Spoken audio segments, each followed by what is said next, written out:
18 মাসের অপেক্ষা শেষে পদ্মা নামল 2026-এর ত্রয়োদশ জাতীয় সংসদ নির্বাচনের।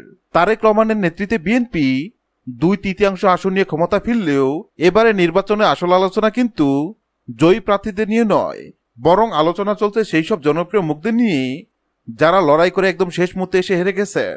কারা এই ট্র্যাজিক হিরো? চলুন দেখে নেই এবার নির্বাচনের সবচেয়ে আলোচিত 5টি পরাজয়। 1. ঢাকার নাসিরউদ্দিন পাটোয়ারির বীরত্বপূর্ণ লড়াই। রাজধানীর সবচেয়ে আলোচিত আসন ছিল ঢাকার। এখানে বিএনপির এভিয়েট নেতা মির্জা আব্বাসের বিপরীতে দাঁড়িয়ে রীতিমতো কাঁপন ধরিয়ে দিয়েছিলেন এনসিপি নাসিরউদ্দিন পাটোয়ারি। সারা দেশের মানুষের নজর ছিল এই আসনের দিকে। ভোর রাত 4টা পর্যন্ত চলে হাড্ডাহাড্ডি লড়াই। শেষ পর্যন্ত 5,000 ভোটের ব্যবধানে মির্জা আব্বাসের কাছে হার মানতে হয় তাকে। হারলেও নাসিরউদ্দিন মানুষের মন জয় করে নিয়েছেন। 2. পঞ্চগড়ে 1 পরাজয় মেনে নিয়ে সাজিদ আলমের মহানুভবতা। জুলাই বিপ্লবের অন্যতম নায়ক সাজিদ আলম হেরে গিয়েও এক অন্যান্য দৃষ্টান্ত স্থাপন করেছেন।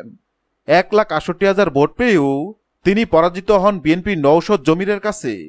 কিন্তু হারের পর ভেঙে না পড়ে তিনি বিজয়ী প্রার্থীকে অভিনন্দন জানিয়ে প্রমাণ করেছেন রাজনীতি মানে কাতা ছড়াছড়ি নয়, রাজনীতি মানে পারস্পরিক সম্মান।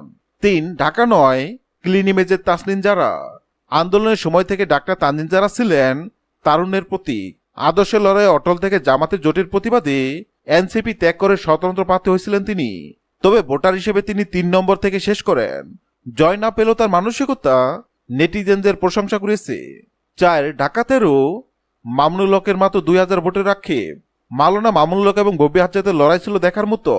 মাত্র 2,320 ভোটের ব্যবধানে ববি হাজ্জাদের কাছে হেরে যান মামুনুল হক। নির্বাচনের ফলাফল নিয়ে তিনি কারচুপির অভিযোগ তুললেও এই আসনের লড়াইটি ছিল এই নির্বাচনের অন্যতম থ্রিলার।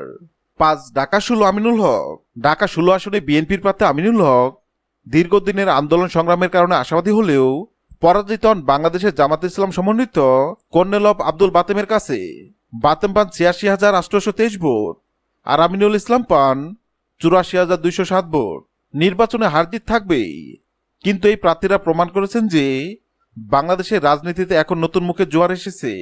রাজপথ কাঁপানো এইসব নেতারা সংসদে না গেলেও সাধারণ মানুষের হৃদয় ঠিকই জায়গা করে নিয়েছে।